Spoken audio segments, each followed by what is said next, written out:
النادي الأهلي يعلنها: نستعد لإبرام 3 صفقات في شهر يناير تعرف عليهم.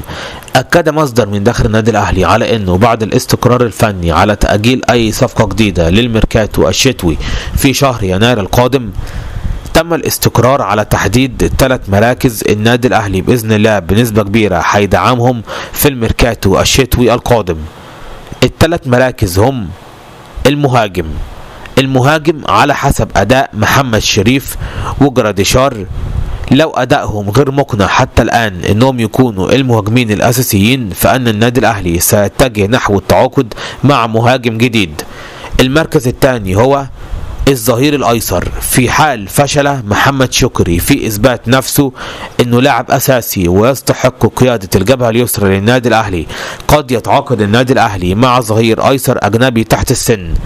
والمركز الثالث هو يا إما الباك رايت أو نص الملعب. الباك رايت لو محمد هاني وعمر كمال فشلوا في إثبات نفسهم، ونص الملعب لو لا قدر الله حدث أي جديد في مسألة مثلا رحيل أي لاعب من الموجودين أو فشل التجديد لأي لاعب من الموجودين في نص الملعب، فإن الأهلي يدعم المركز ده في يناير.